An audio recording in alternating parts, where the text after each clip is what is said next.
many years from now, would you be willing to trade all the days from this day to that for one chance, just one chance, to come back here and tell our enemies that they may take our lives, but they'll never take our freedom?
Anti-Tyranny News Radio here on UCY.tv.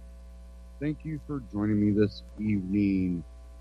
This, sad to say, will be the last broadcast on this network.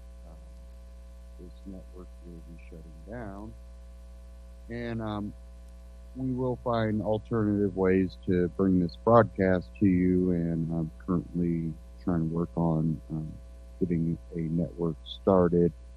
And I just want to say, first off, I thank UCY and Jules especially for this. I've actually been working with Jules before this network, and came to her when she started this network. We were on another network that she was hosting a show on, and I had previously been on a couple other shows on that network, and she went ahead and started having me on as a guest on her little show. And, you know, when she started this network, I was more than happy to come join her. And it's been 5 years now that we've done this network, and I've done my show on this network, and it's always been a pleasure to work with Jules. And I wish her nothing but the best in the future, and I hope to hear more information from her, because she's done a great show, which you just heard before this broadcast, and really brings a lot of information and a lot of knowledge to the table. So hats off to Jules. And, you know, when I first started doing this, I've never been someone for the spotlight. I just never seek attention. But when, you know, I really, from back 2006, 2007, 2008 election, you know, I just seen the direction that this country was headed. And I also seen that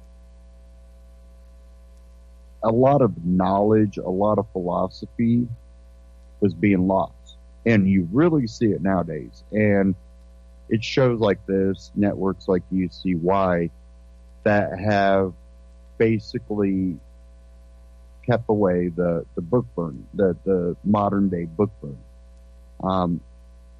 And that doesn't reach everyone. It really doesn't. And you see that in what they call the millennials. I'm supposedly a millennial now because they've changed. Oh, you know, a millennial was born after this date, and that date kept changing. You know, I remember when the the phrase millennial really first came about, they were like, if you were born after, I think it was 86 or 87, you're a millennial, or might have even been 88. And I never really paid attention because, again, it was a very new term at the time. And now they say, well, a millennial is anybody born after, I think it was 2 years ago, they were saying any millennial that was born at 85 and after. Now they're trying to say 83 and after. And I'm like, they keep moving the fence, but I really relate to Generation X. I grew up with the green screen computers, Nintendo and all that. When PlayStation came out, people like me didn't even like, what is this? It just, it blew our mind. But the what I consider millennial really is people born late 80s, which I would consider, 87, 88, 89,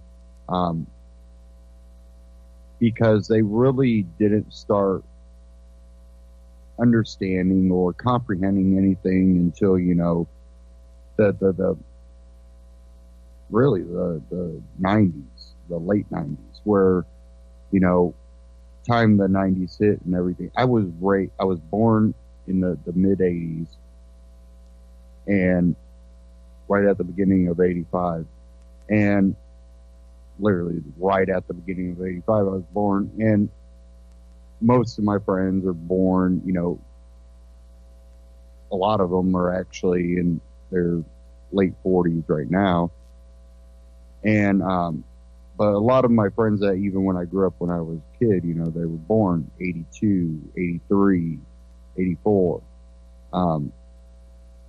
I was one of the younger people in my class because of how the, age and time and when school starts and all that.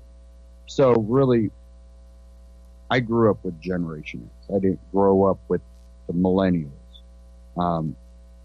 Really, the whole stereotypical millennial came real shortly after I was out of high school. I was already in college, and then, I start watching the new generations, and I'm like, these people have no understanding of the way I grew up. It just, they have a complete different understanding of the world, which I think is pretty construed and not realistic.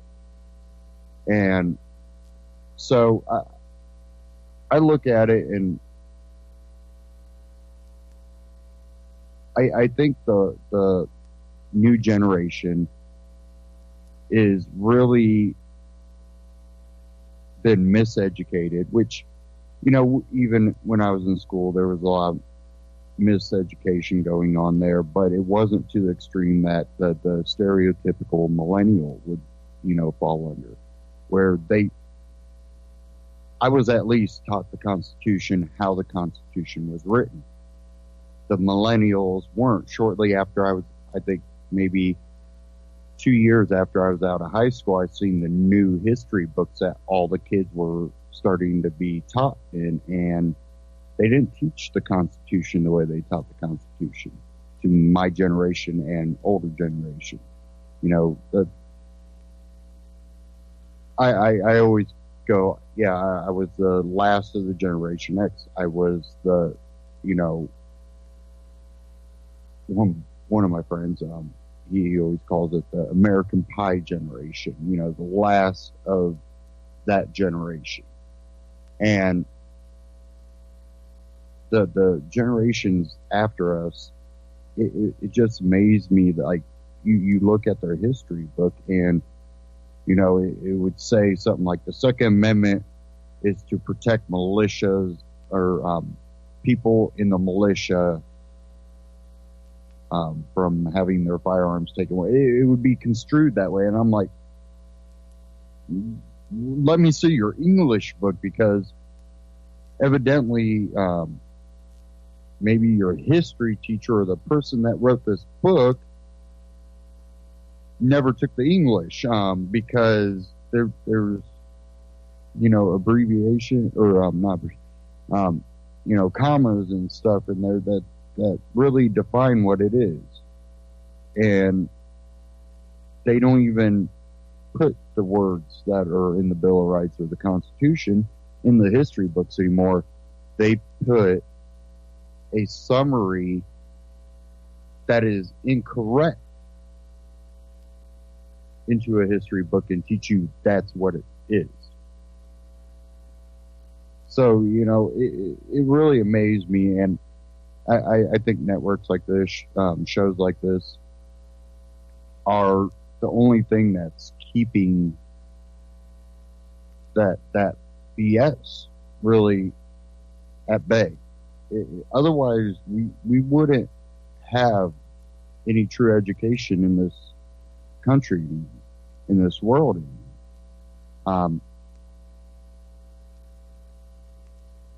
I think UCY and other independent outlets have been detrimental in keeping that alive.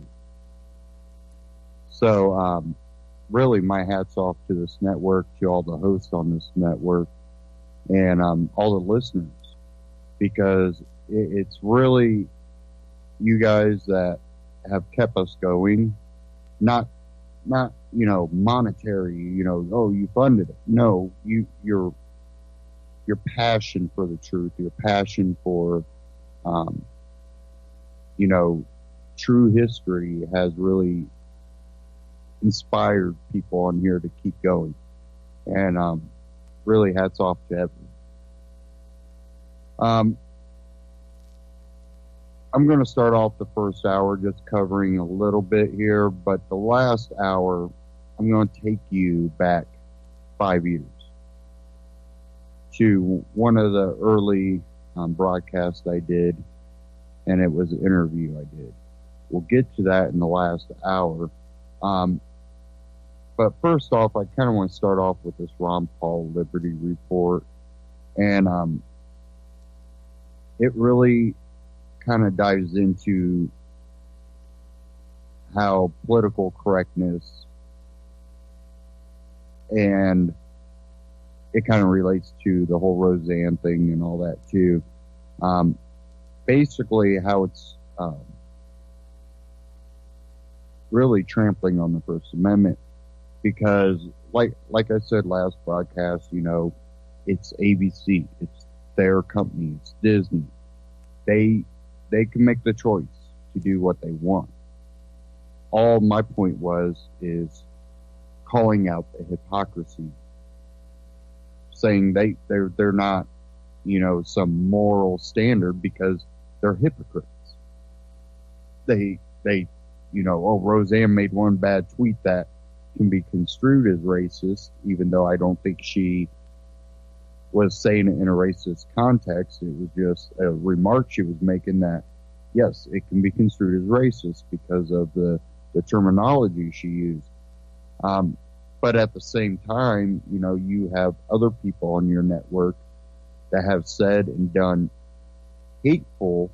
purposely hateful and disrespectful things, that they do it constantly. It's not like it was an accident, happened one time. No, this is something that is almost an everyday occurrence by these people. And now supposedly, they told, watch what you say or do on social media, because, we'll get backlash because we got rid of Roseanne. That should, send out all the red flags. But I'm not going to tell them to, let's stop the View. No, I think that if you really are taking, as a company, taking this moral stand that, those things are unacceptable, and her saying a racist comment is unacceptable because you construe it as racist, then if you want to have a moral standard, you have to equally apply it. Otherwise, you're not doing it for a moral reason. You're doing it more for a political reason. And we'll get into this Liberty Report about how the political correctness is really affecting it, because now you got people on the right that are going, yeah, let's ban this, ban that. No. You start banning anything that offends people on either side, you have no free speech. You have no counter argument to whatever the government decides they want. So let's go ahead and dive into this real quick.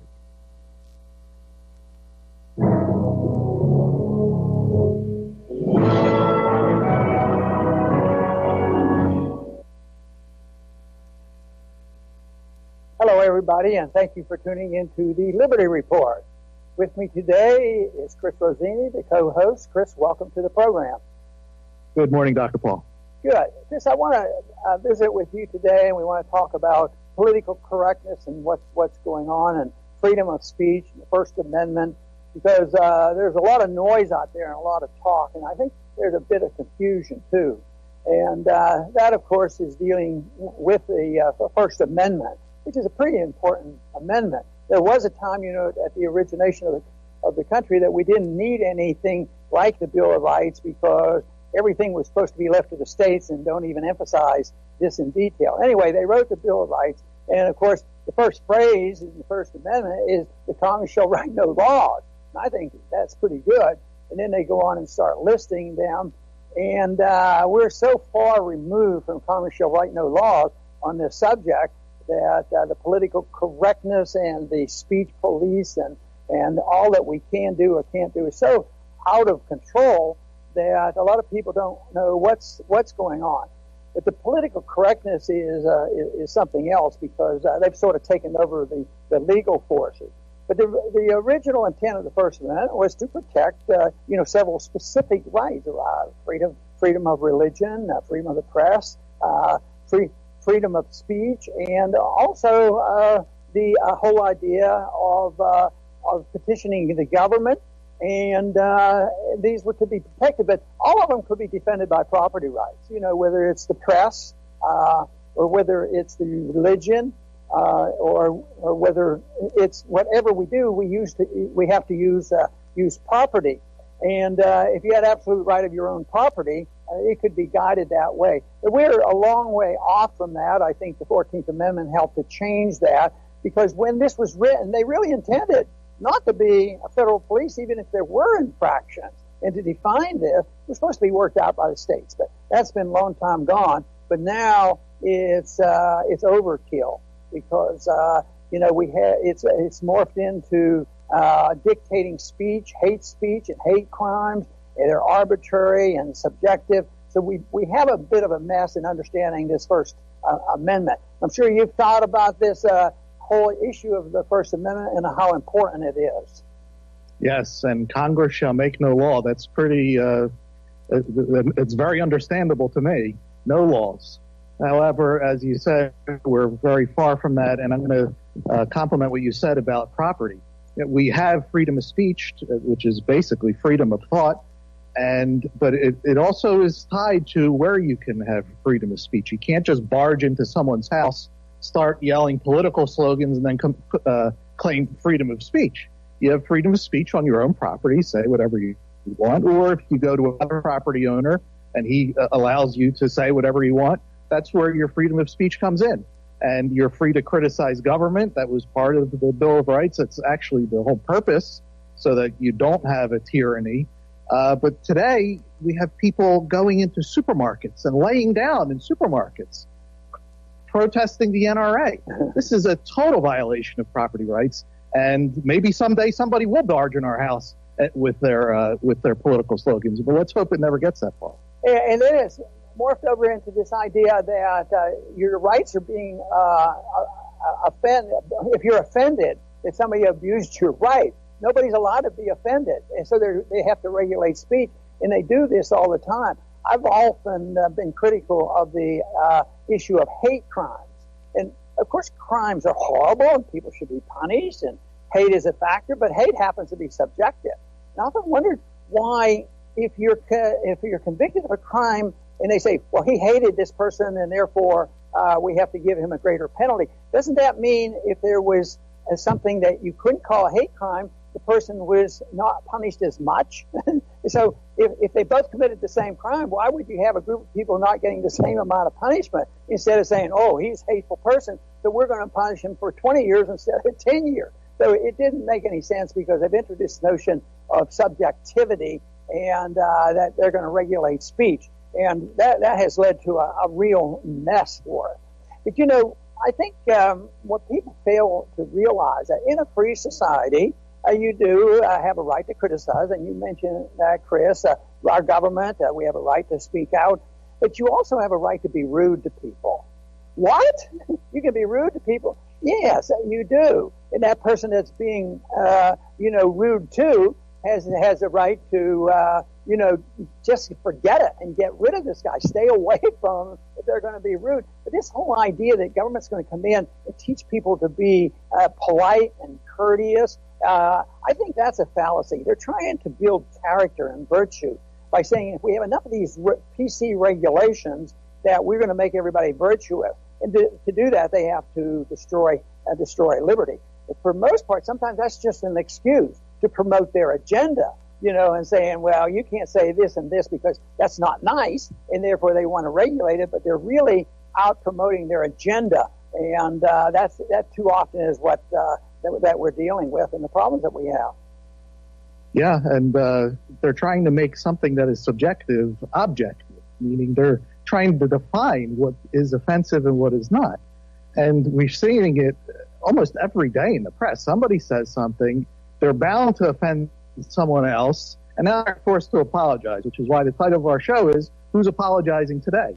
But being offended is a choice. I mean, we get thousands of comments every single day on all of our social media and everywhere. And some people are rude, but it's up to us if we're going to be offended by it. Somebody, we don't have to be offended at all. We don't have to accept their opinion, but everybody has a right to their own opinion. They don't have to buy our ideas. We're just putting them out there, and with the hope that some people will buy them. And that's it. That's a sign of freedom if people are disagreeing with you. This idea of a forced apology, I think it's just a joke. I mean, what good is an apology if somebody's forcing you to do it, or intimidating you, or threatening you? You'll lose your job, or you're going to lose it, or all kinds of problems that come up if you don't apologize.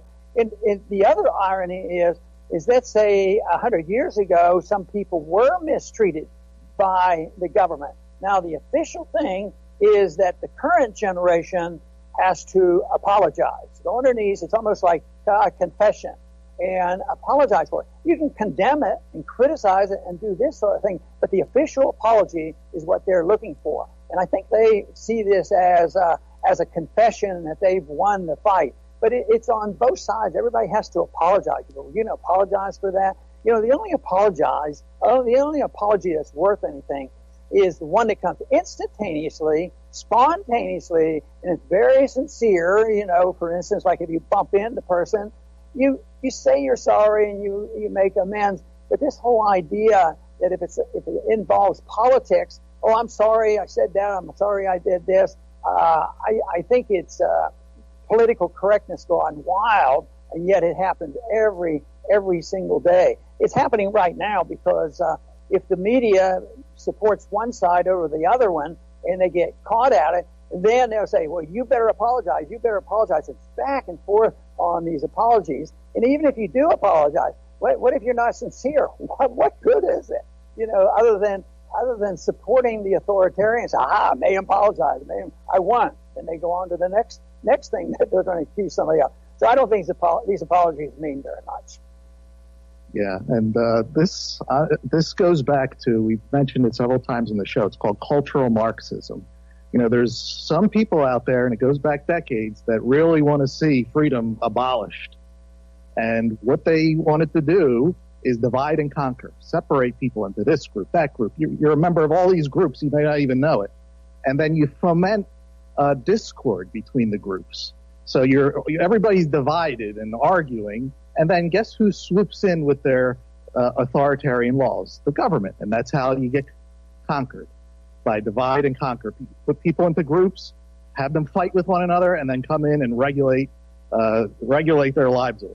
Well, and I think a good example of that is when these tragedies happen at the school and people do get killed, which is a real problem, is the Marxists and the culturists come in and they blow this so high that they're willing to repeal the First Amendment and repeal the Second Amendment and just march in and take over and promote something else, whether it's their Marxism or communism or whatever it is. It's just used as an excuse. So that, is a very difficult problem to deal with because you don't want to try to close people down. I think, for instance, the frustration I feel about the internet. There was a time when I thought the internet, it was miraculous, and it really is, because, what we can use the internet for and spreading our message and looking up information, I think is fantastic. But there's also an authoritarian approach to those who run the internet, the social network, because they can pick and choose, and they can be critical. They can redirect our information, our program, or not redirect it, and they say, well, we don't want you spreading any bad ideas. And you think, well, do they have a right to do that? And you say, well, it's a private company. It's sort of like a newspaper. The newspapers can publish anything they want, and they have to be protected. So that's the immediate reaction of a libertarian. But the truth is, the social networks aren't exactly private companies. They were established with the blessings of government. They serve as an arm of government. They turn over all their information to the government. And I think it's different. And so it's not as easily to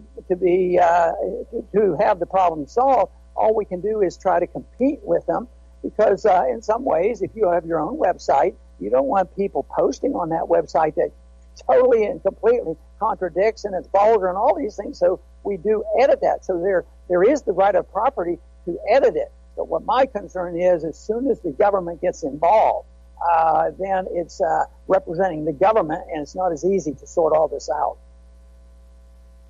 Dr. Paul, I'll finish with something that's very basic and obvious, but it's called for these days, unfortunately, and that's that every one of us, we see the world from our own perspective.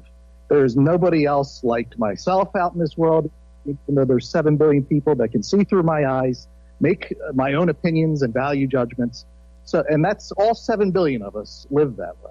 So what's the best way for 7 billion distinct, unique people that interpret the world their own way to live? And we believe that it's to live with liberty. Think, say, do what you want, as long as it's on your property or somebody that allows you to use their property, and no aggression. You can't keep your hands off of other people and their stuff, and allow them to have their own opinions, whether you agree with them or not. Right. I think that's perfect. No lie, cheating, stealing, and harm to other people would solve a lot of our problems.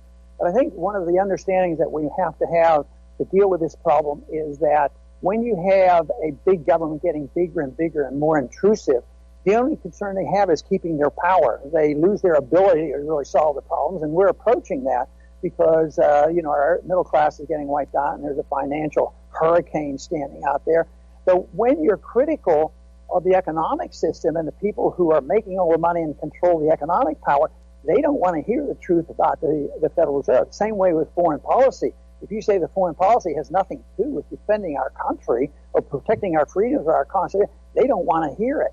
That type of truth is treasonous to the dictatorship.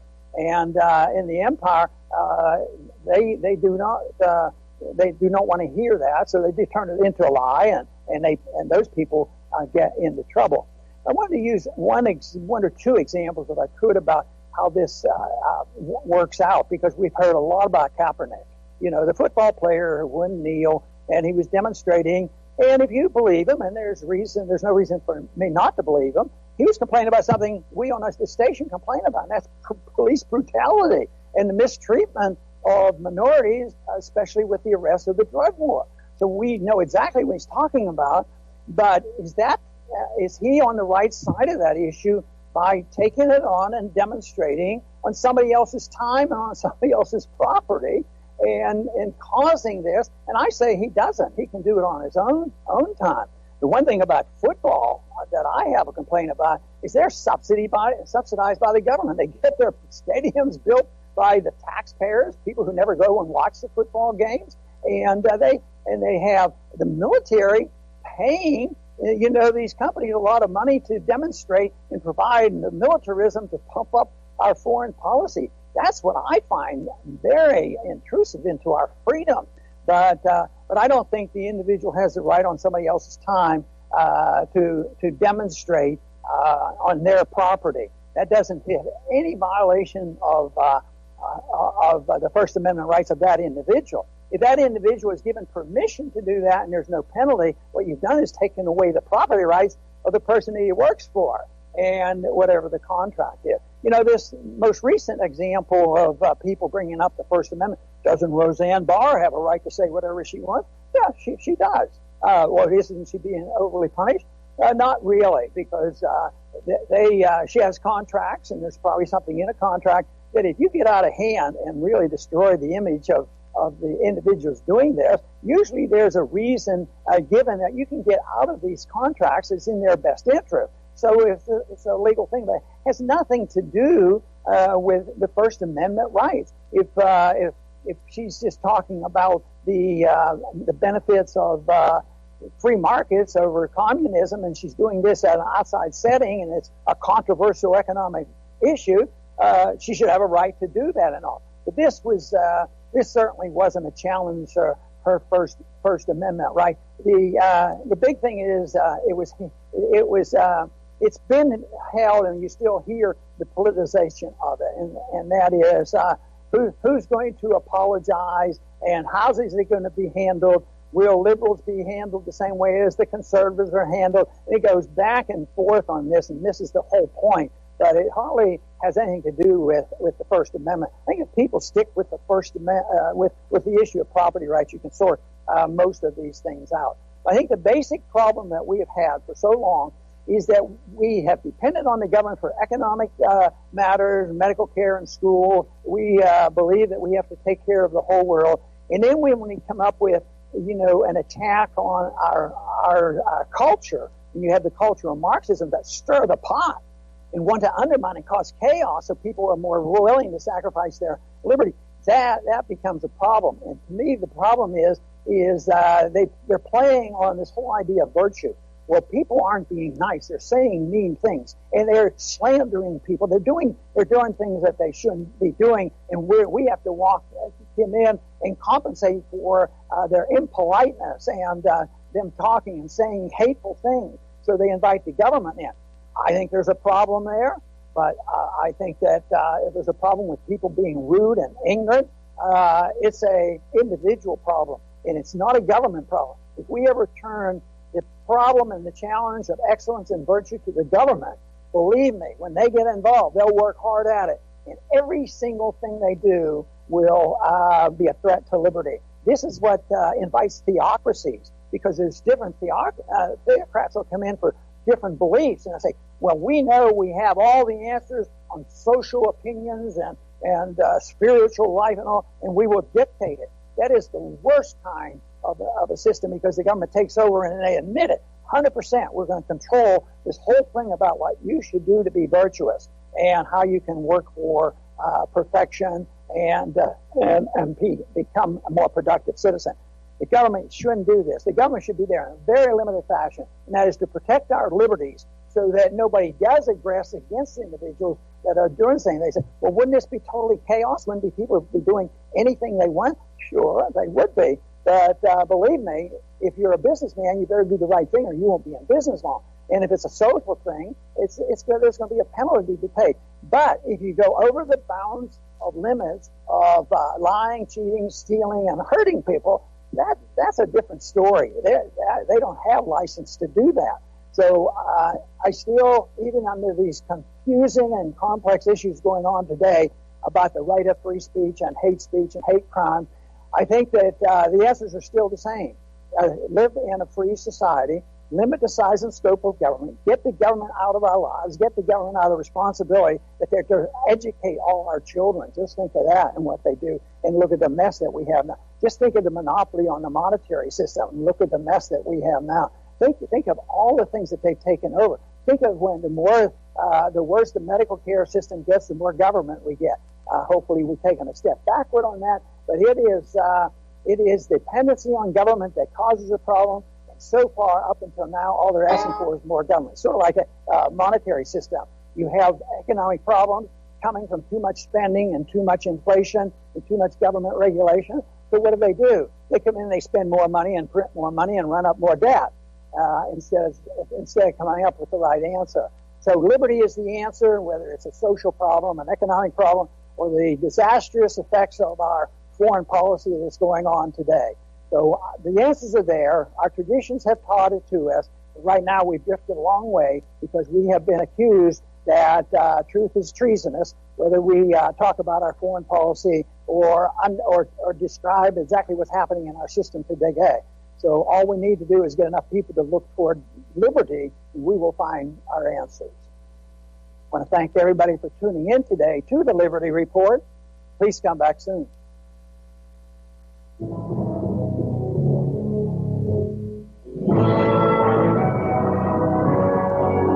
Ron Paul Liberty Report, RonPaulLibertyReport.com, and Ron Paul Liberty Report on YouTube. Check them out. Subscribe. Don't forget about them.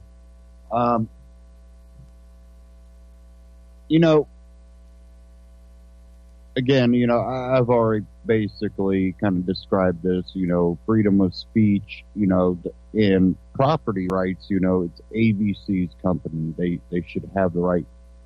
And, some of the same people going, ABC, is abridging people's, First Amendment. Well, no, the same way that those same people were going, oh, the baker shouldn't have to bake the cake.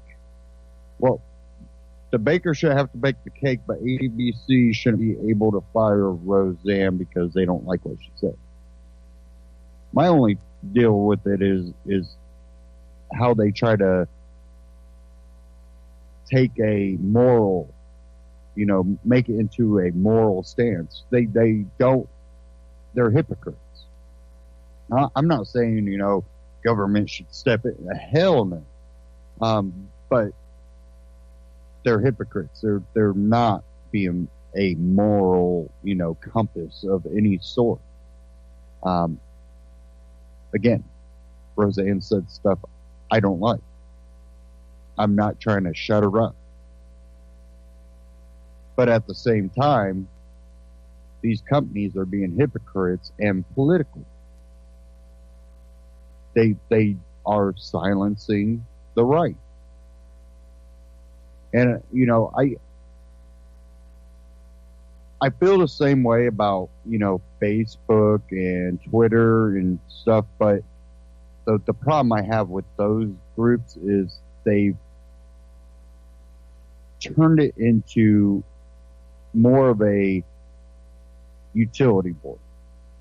That'd be like if someone went out in a public space and a public park decided, hey, we're going to put up a public message board that everybody can post on.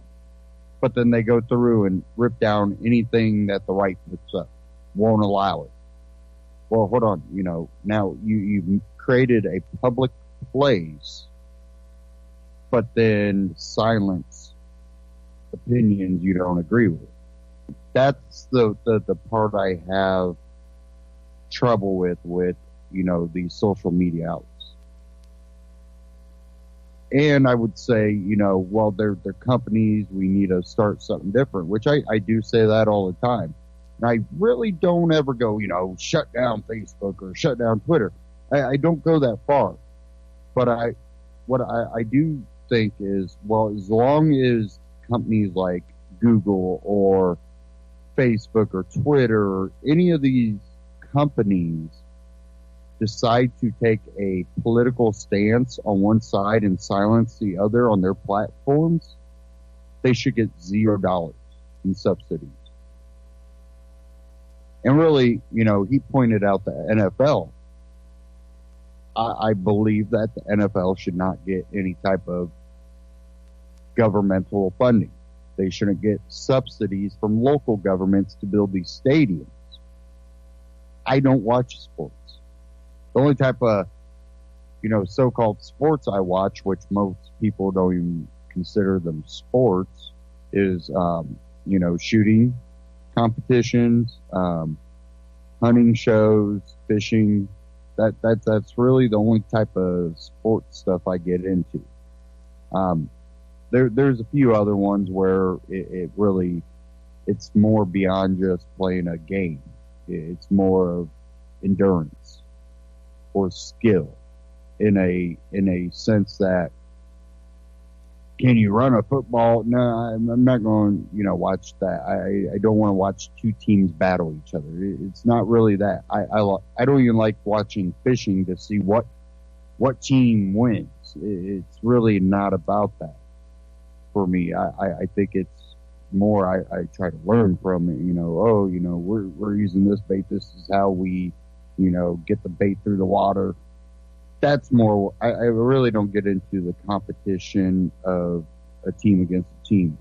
When it comes to like shooting sports, again, I'm not rooting for no team. I just like to see talent. And I just never really got into football, basketball. For me, it was too team related, where it was like, I'm for the Bengals or I'm for the Colts, or, I don't care. I don't cheer for teams. Same way in the political. I don't cheer for a political side.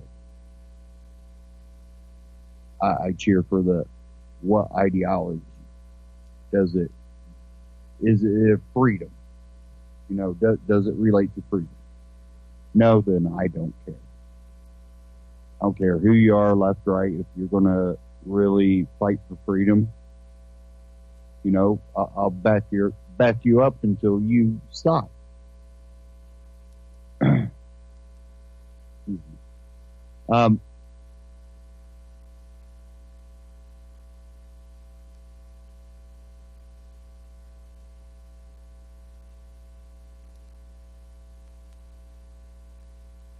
I want to get into an article here. We still got a little bit of time before the second hour.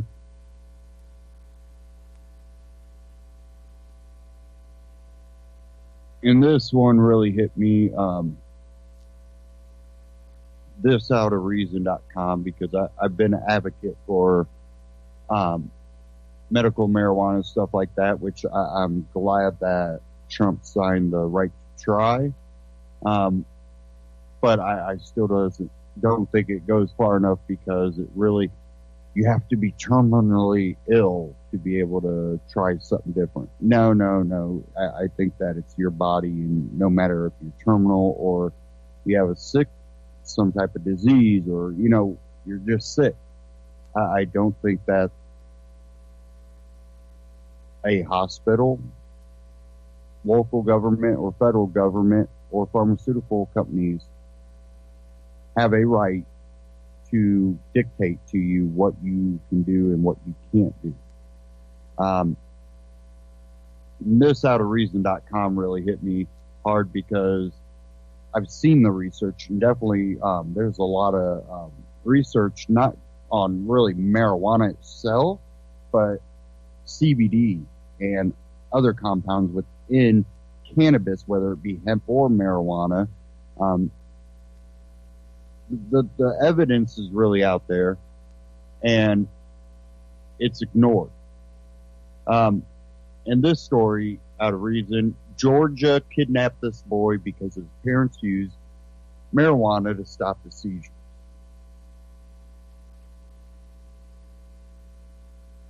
And it says, although the state recognizes cannabis as a treatment for epilepsy, it says letting your son use it is reckless conduct. Georgia recognizes cannabis as a treatment for epilepsy, and notionally lets certified patients process up to 20 fluid ounces of low THC oil, an extract that contains a negligible amount of marijuana's main psychoactive component, but a substantial amount of CBD, the ingredient that reduces seizures.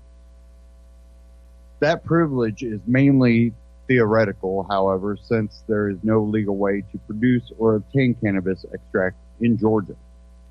given that glaring defect in the state's medical marijuana law, it is easy to understand why Matthew and Susanna Brill let their 15-year-old son, David, smoke cannabis in a desperate attempt to control his epileptic seizures. It is harder to understand why that decision led to the state of Georgia to forcibly separate David from his parents. David was having several seizures a day, the Brills say, and the drugs he was prescribed for epilepsy did not work. But after he started smoking marijuana in February, he went more than 2 months without a seizure. For 71 days, he was able to ride a bike, go play, lift weights. Matthew Brill told the New York Times David's doctors knew why he was suddenly doing so much better, and they did not object. But his therapist ratted out the Brills, which led to a visit by Twiggs County Sheriff deputies, who demanded that David stop taking his medicine. We complied, and within 14 hours of complying, we were rushing our son to the hospital, Susanna Brill told the Times. It was one of the most horrific seizures I've ever seen. The Brills were charged with reckless conduct, a misdemeanor, and Georgia's Division of Family and Children's Services took David away. He has been living in a group home for a month now, away from his parents, his medicine, and the dog that is trained to detect imminent seizures. His parents are fighting to get him back, a process they say may take as long as a year. They are trying to raise money to cover their legal expense on GoFundMe, which I'm urging everybody to go there and beat any goal they have. It says where they are more than halfway toward their goal of 30,000. Let's take this beyond that, and I think we need to even go beyond that. I don't know if they will, but I really think that people need to start going after the CPSs within all these states because they are out of control. They actually put children in more harm than they take children out of, which is sickening. Says here the Food and Drug Administration may be close to approving cannabidiol as a treatment for epilepsy, and Georgia has already acknowledged its medical utility. Yet when the Brills gave David access to this medicine, the state claims they endangered his bodily safety by consciously disregarding a substantial and unjustifiable risk, which constituted a gross deviation from the standard of care which is a reasonable person would exercise. BS. I call BS on that. That's an absolute and utter lie.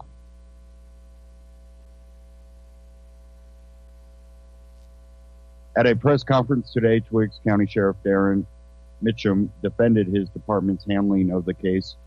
Whatever the law is, it's my job to enforce it, he said. The fact is, as of today, marijuana is not legal in the state of Georgia to process or smoke or use for recreational use. And that's it.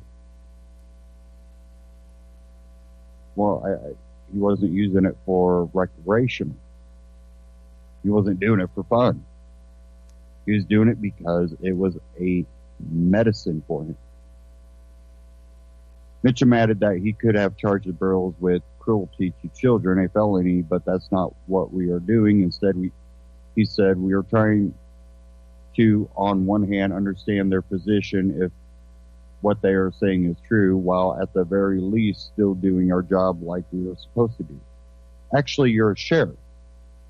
You're supposed to protect the people, not the government. A constitutional sheriff would have been like, I can't enforce that law because it's unconstitutional. Unlike prohibition, where we changed the Constitution to outlaw alcohol, there is no constitutional change to outlaw marijuana or cannabis. Therefore, it's not constitutional. Therefore, a true sheriff would be a constitutional sheriff which would not enforce a unconstitutional law. It says, not turning our head, he explained that somebody's got to stand up for the child's welfare.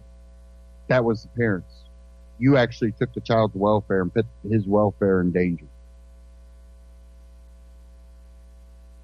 So not only do I urge people to help by going and finding the GoFundMe page, Brill, B-R-I-L-L is the last name. B-R-I-L-L.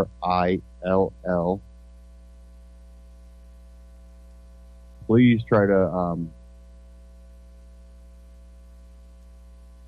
let me see if I can find the GoFundMe page here.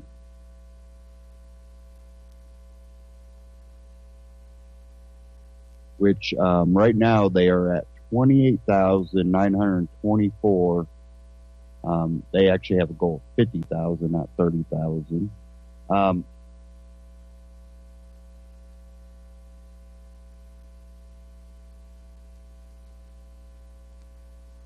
find the.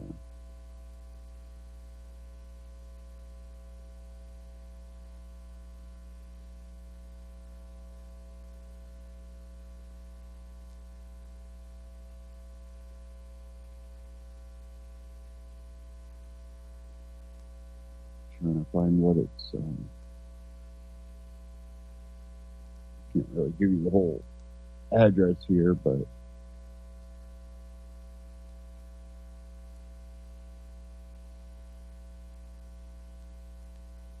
legal help for special needs kid. Search that, and if you go to the reason.com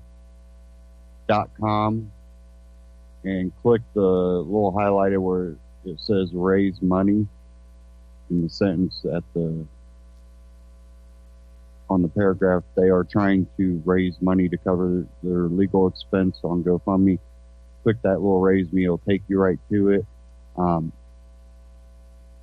But it's help for special needs kid. Search for that, and I really urge people to really help him out. Basically, he's been hospitalized after they had to take him off of it. And then when they take him to the hospital because of the seizures, because they can't give him proper medicine, now he's hospitalized. And if you remember a while back, Justina Pelletier, something that I was a big advocate for her parents. They eventually got her back after CPS in the hospital about killed her when she was ice skating, doing all that. She had a gut problem. She was being treated by one medical place for it, but she got the flu and they took her to Boston Children's Medical Hospital. And then, of course, CPS steps in, takes, one doctor that we weren't even there to see decided, no, it's all in her head. And then they go, no, we don't want to accept the type of treatment you want to give her. And they go, well, we're going to do it anyway. CPS steps in, takes her away, about kills her, makes her wheelchair bound and all that. Well, they're going to do that, and if this family doesn't get the help that they need, this child might die from this. And if you've ever seen anybody with epilepsy, and especially ones that get put on epileptic drugs, tend to get 10 times worse. And there's enough evidence that they died from that.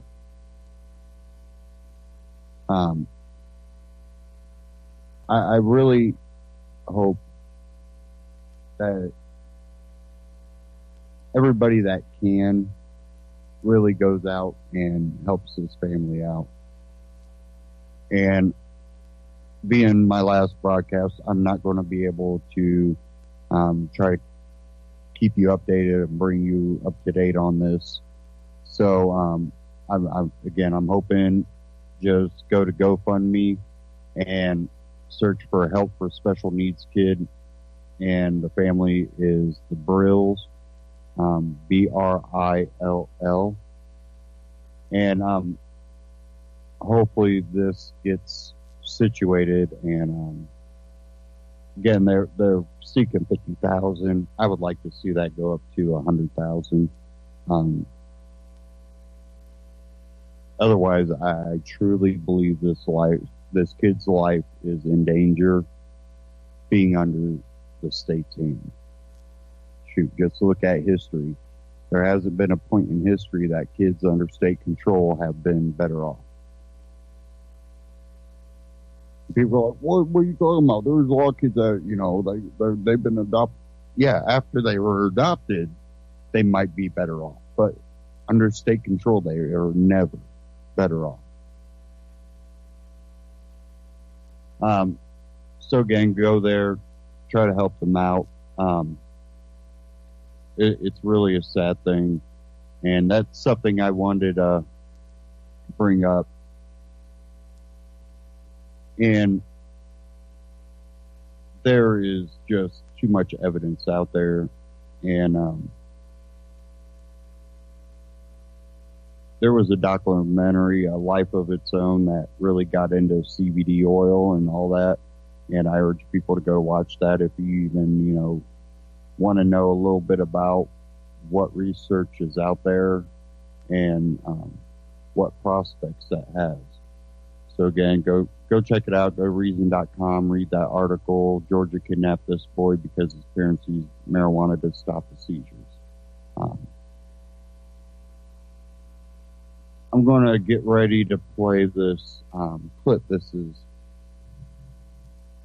right after you see why it was started.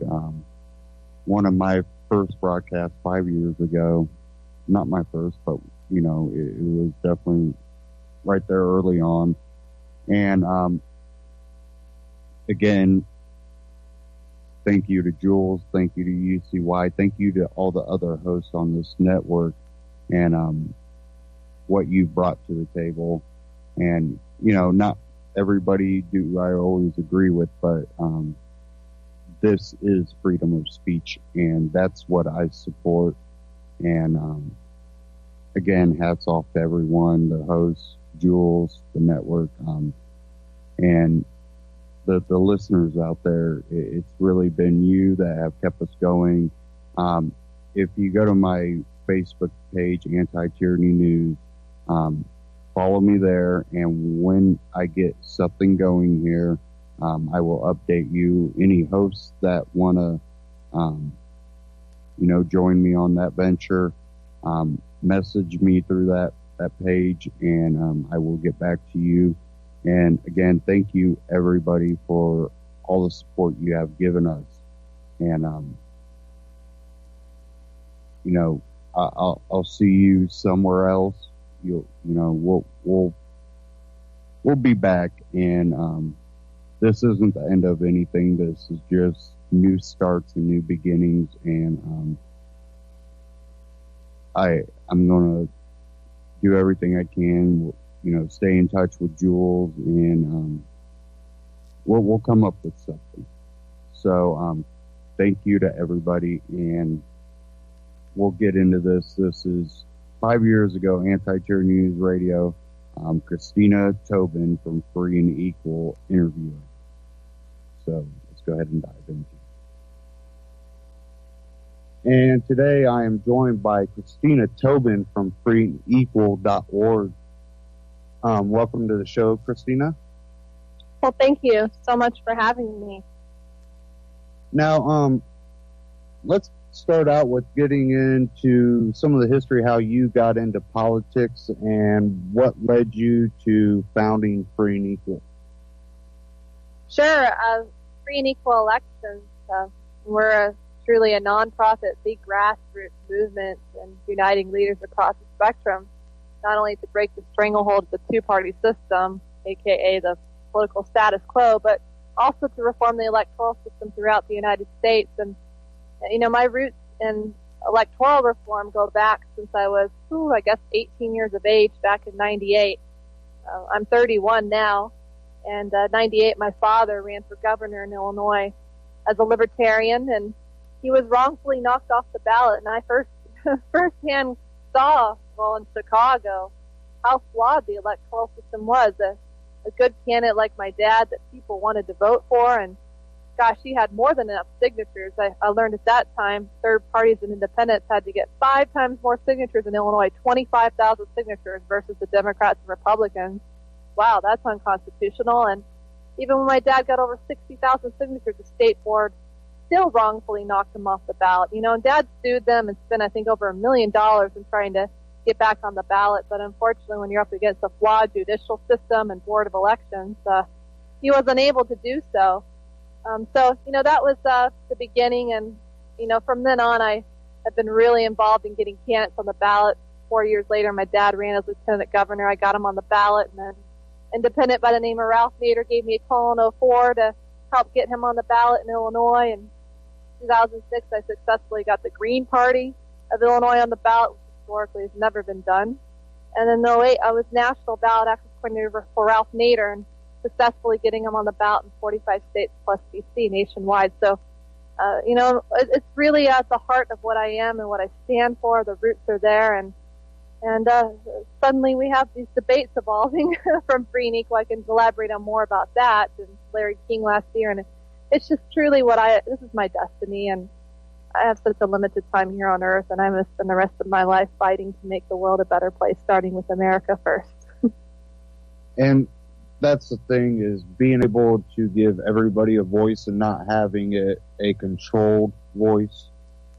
And, when did you start Free and Equal? What year?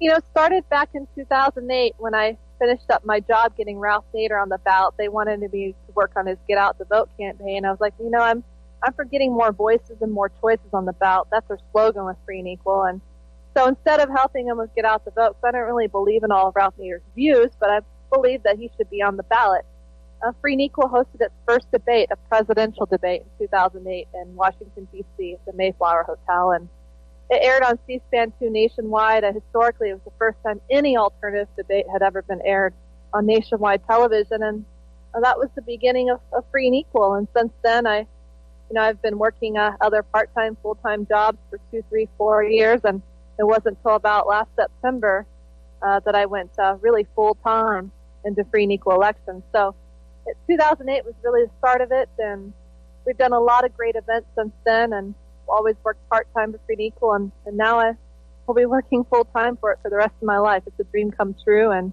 the hard work's paying off, and so many leaders are just coming to the surface, and helping Free and Equal, and volunteers. We have hundreds of people, and it's growing, quality over quantity, and we're taking our time, and we have so many great projects in store for 2013 and 2014 and so on. We're here to stay at Free and Equal. And I've seen the third-party debates in 2012, and they really, got that alternative voice out there and put more people, out there as a presidential candidate than you've seen in previous elections. And, a lot of people didn't even know there was a Justice Party and a Constitutional Party. And it really, opened people's eyes that there's more than just, 2 people running for president. And, how do you see that evolving into a situation where people can be running as independents without having any type of party backing? It's a great question, and it was actually the international media that covered the debate we hosted last year. I was humbled to be able to moderate a debate with Larry King, and so big of him to come out and support a Free and Equal during that debate and being a part of it. And it was viewed by over 20 million people worldwide, and top 10 trending on Twitter. And I learned a lot from the international media. The first thing all of the international media, dozens if not 50, hundreds, none of them knew that there was more than 2 parties. I was flabbergasted. So to see the Justice Party and the Constitution Party, it was just like, what? You have more than 2 parties? And I believe there was close to 27 people who ran for president last year, and 27 people were on the ballot in at least one state. And while we had, 6 invited to our debate and 4 participated, I still feel that our debate wasn't open enough. I want free and equal debate to be open to all and let the people decide through, instant runoff voting, which candidates they would have in the debates, and I can assure them that'll happen in the future. But, in any case, independence is your question, for running for office. And I do see after the presidential debate, I see this huge movement of independents running for the 2014 races, and of course even more in 18, if not every single race. And the only way we're going to fix our tainted electoral system is by replacing the D's and R's who have gotten us into the problems that we have today. And, being again on the inside for ballot access and, for example, getting the Green Party of Texas on the ballot back in 2010, a petition company got 93,000 signatures, working with great leaders within Free and Equal Inc., that is. Within 12 days, we got 93,000 signatures and successfully got the Green Party on the ballot. And I got caught up in a lawsuit, the Democrats and Republicans, just in the lawsuit back and forth. And I firsthand just saw how the two parties work together. They are not enemies of each other. They've been playing us for centuries. So in order to put an end to the two-party system controlling us, a two-party system status quo who's connected to the corporations, which is connected to the banks, which is connected to the Federal Reserve, which is connected to the elite, who the elites are a part of the United Nations World Order, we've got to fix the electoral system. So there's going to be a lot of independents running in 14, and a lot of those independents are going to run under party lines, Democrats, Republicans, Greens, Libertarians, because it's easier to get on the ballot. And over time, those ballot access barriers will cease to exist come the 2018 races. But here at Free and Equal, we're going to create a national database to give them a level playing field, and working and building so many other leaders, organizations, authors, comedians, on and on, musicians, really, really key, and helping to create that level playing field. We have a long-term plan for that, Free and Equal. And, when you talked about, how many people ran for president just in one state that actually made the ballot, and just think of how many people would run if they didn't feel obligated to be a part of a party to even get a ballot access. And, we've seen, Jesse Ventura, he was able to run successfully locally as an independent. Are we seeing a, growth of people wanting independent people running? Absolutely. I mean, the recent Zogby poll is polling, I think, 40% plus people consider themselves independents. It's growing drastically every day. Of course, the mainstream media would never promote that. I mean, I learned from the debate issue, the debate last year, the Commission on Presidential Debates. Wow, that's a tool, used by the elite. No need to name names anymore. It's really, again, I'm all about fixing the problem, but the elite, they use the different tools like the Commission on Presidential Debate to control the media.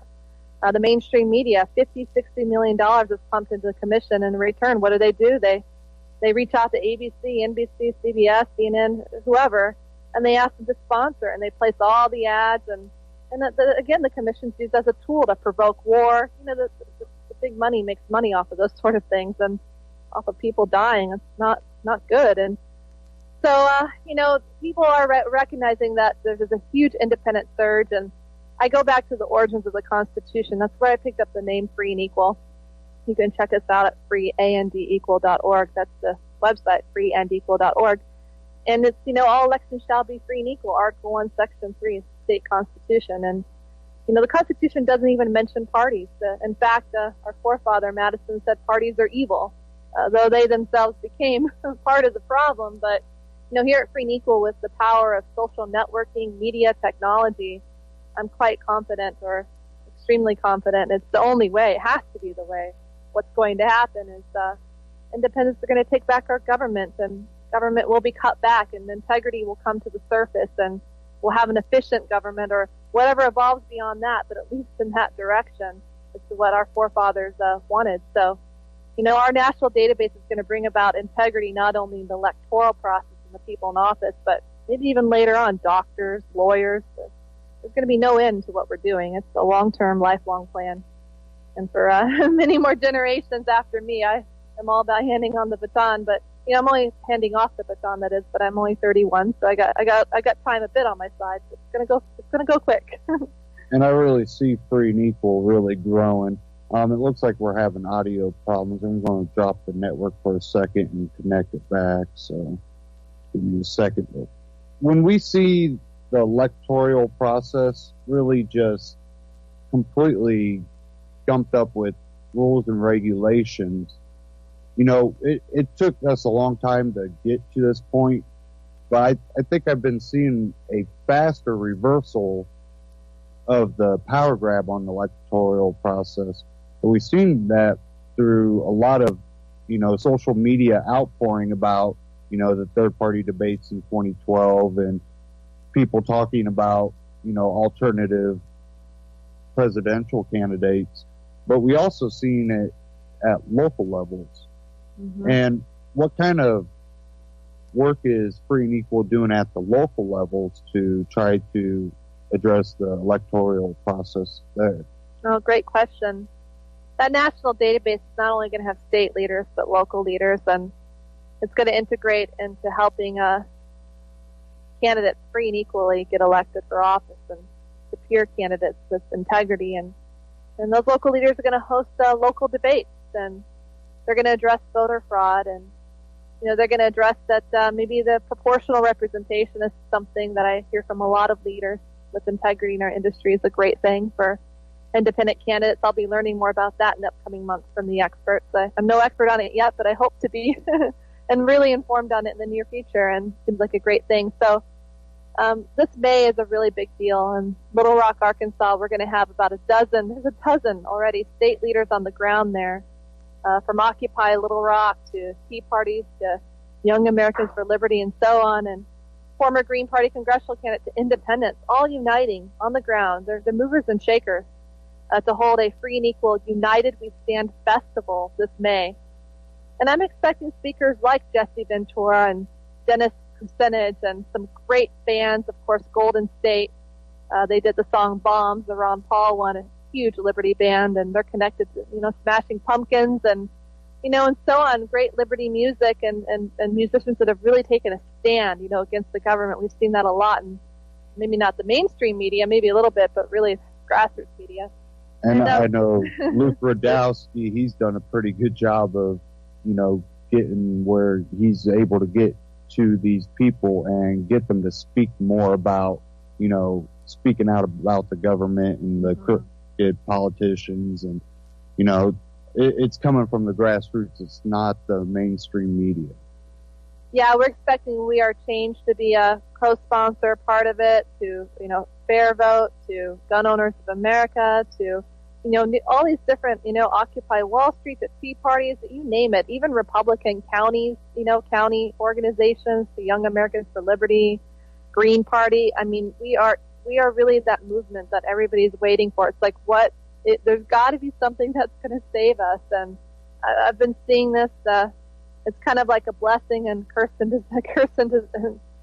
together. But I have this foresight that is of over a decade ago, knowing that there would come a breaking point where we would need that resolution. So, I've been personally building up that foundation so people can believe and will believe in what Free and Equal is about, because I know they're going to look at the founder, and the person who created the organization first and foremost, and my heart's in the right place, and the team that I've built around and with other leaders, we're all like-minded. You are who you surround yourself with. You can't have one bad seed, and our whole team is just so amazing and transparent, all listed on our website. And so we are that movement that I mean that in the most humble way that people are waiting for. And again, my role is as a leader. I love this Ralph Nader quote. As a leader, the role of a leader is to create more leaders, not followers. And that's what I do every day and day out. And when one more leader, 6 more leaders, dozens of more leaders hop on board Free and Equal, well then we're just that much closer. And the odds and chances of taking back America and fixing not only here, increases drastically, and the whole world is watching us right now. I get goosebumps talking about the whole world is watching us right now, and we have to make it, because if we break, the whole world breaks, and that's just not an option. It's not an option at Free and Equal. And that's one thing that I've seen out of Free and Equal is the passion behind what you guys are doing.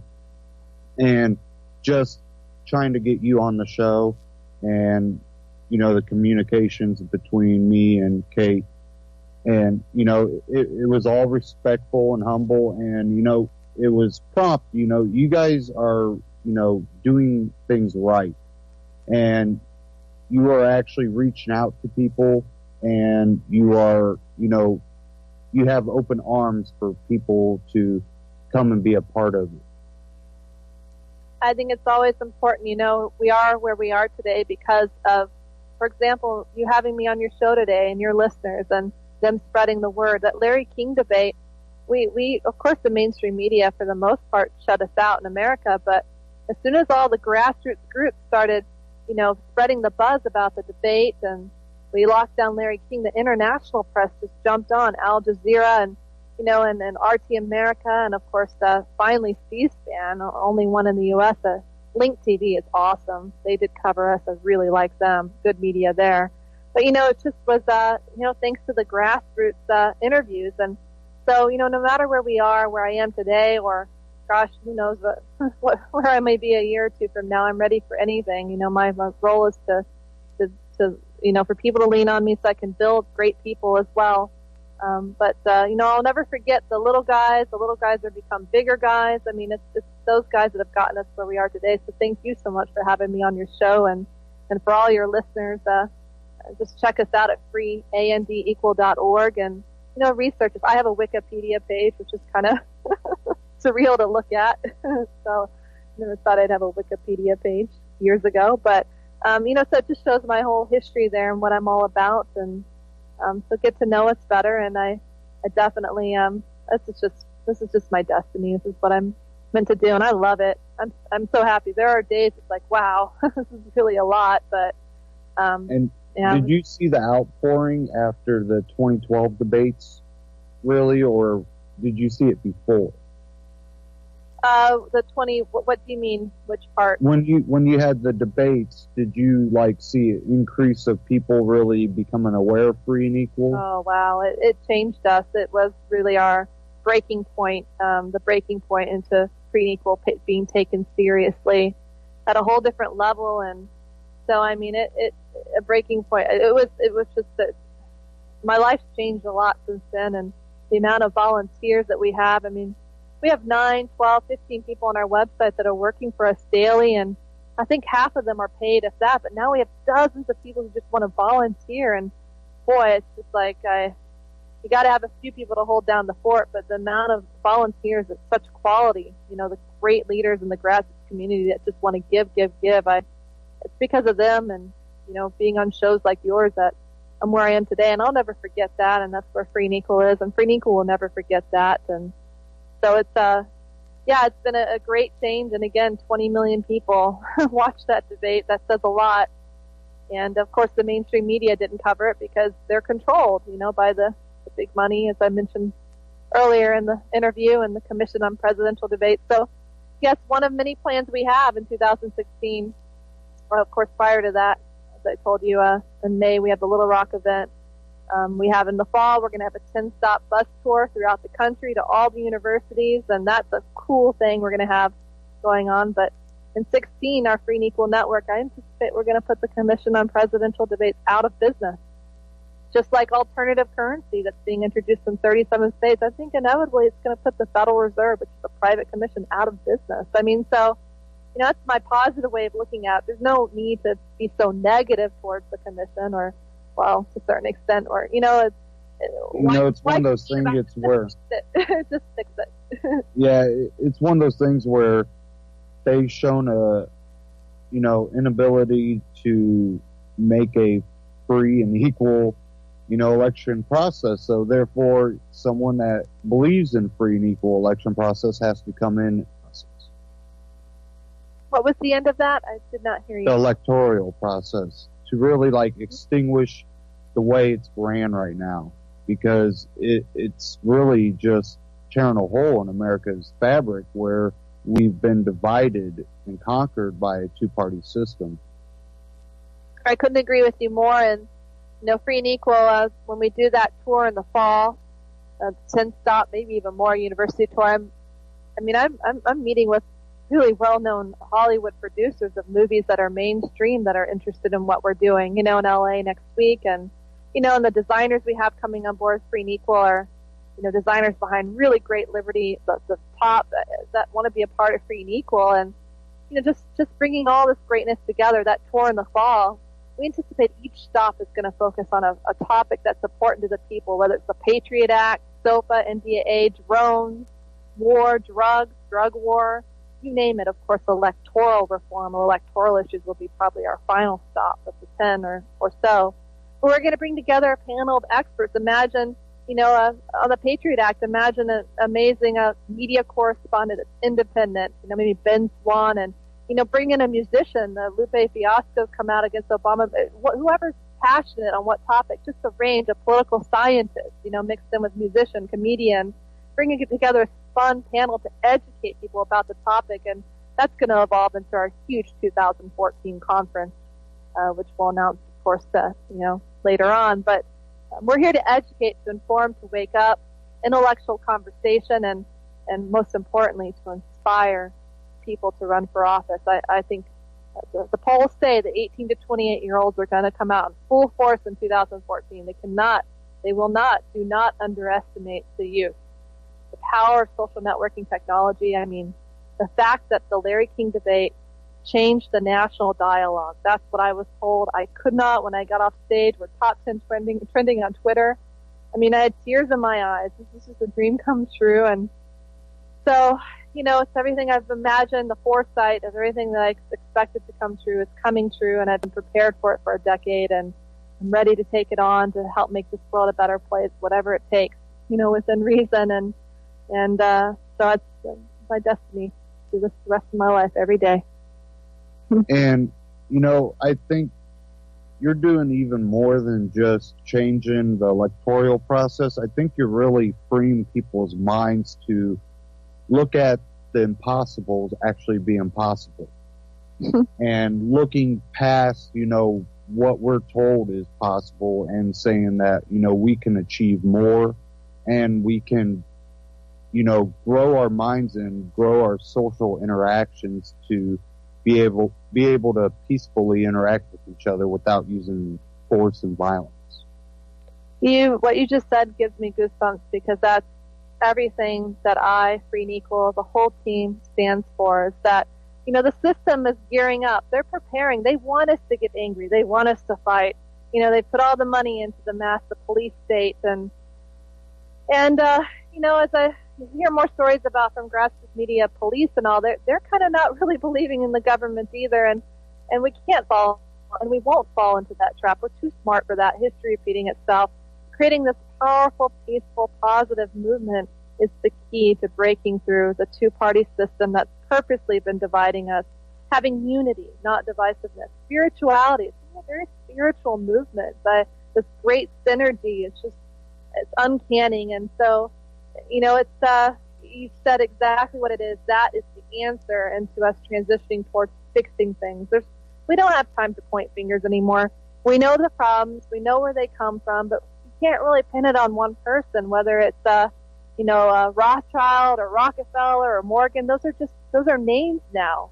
It's really the corporations, entities that we've got to kill the lifeline. The lifeline is those politicians in office that have been taking money from maybe not the greatest entities. And there are a lot of great entities out there that are going to give to these independent candidates, like-minded across the spectrum. And here at Free and Equal, we're going to, give them the lifeline for that, as well as the resources of how to get on the ballot. And, maybe a platform, a 10-point, 20-point platform that people want, not what the government, the money in government wants. So, it's going to be a really beautiful thing. And I just can't, every day that goes by, we're getting stronger and stronger steadily. And it's been a life-changing experience the last 6 months of my life in a great way.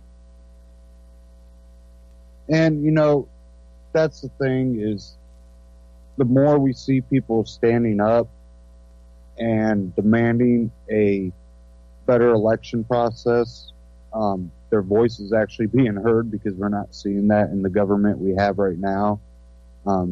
We're basically going on what they want us to do, and they usually write themselves out of every law. So, we've dealt with the corruption in government for so long that I think it's a release for people to actually see someone and a group really changing that stereotype where, independents and third parties can't even be looked at. And by doing those election debates in 2012, I think that really was the start of the awakening. We're coming up on a commercial, so we'll be back right after this.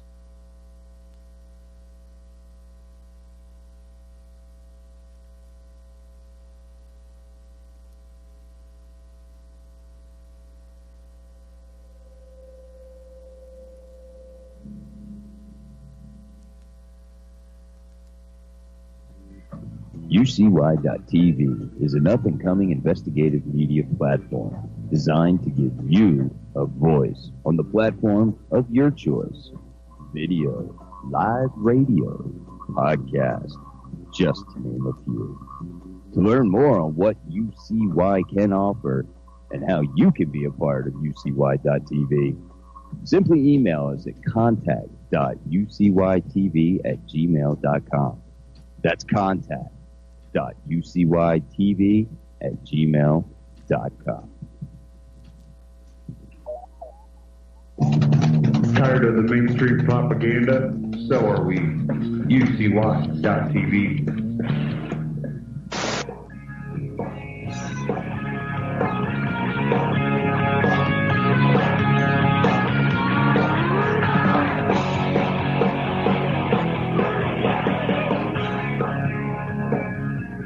Back now, so welcome back to Anti-Tyranny News here for the second half of the first hour with Christina Tobin from Free and Equal. Welcome back, Christina. Well, thank you for having me. It's been a great conversation so far, thus far. And I have opened the call lines. The call-in number is 1-718-717-8296. That's 1-718-717-8296. So if you would like to call and ask Christina any questions, feel free to. But back to what we've been talking about, the whole election process and how the mindset of America is changing, where people are more and more demanding a freer and more equal election process. What do you expect to see out of like your university bus tour that's really going to wake the youth up to be a part of this? Because we've seen, in the Ron Paul campaign in 2008 and in 2012, how the youth was really the force behind Ron Paul. And sad to say, it seemed like there towards the end of the 2012, the campaign and a lot of the grassroots lost connection somewhere. And I think that kind of hurt the whole process. But, we see that the youth is really the ones out there that are growing in numbers to speak for freedom and liberty. It's a great question, and it's the youth that are the game changer. No denying that. That's a fact, according to polls, what I've experienced at a national level, local level, with the debates and so on. And the youth are huge, and that's why strategically, and it's the right thing to do. Our tour is going to focus on, likely it looks like 10 universities throughout the United States. And imagine it being fun. We're going to make it fun, because what I've learned is that not only does mainstream media have an impact on politics, but so does music. So does Hollywood. I mean, I just recently relocated to LA, and though I don't spend all my time here, I try to stay a little bit more north, but I come here for meetings and all. But gosh, Hollywood has been infiltrated by politics. The money behind producers at the top, not good.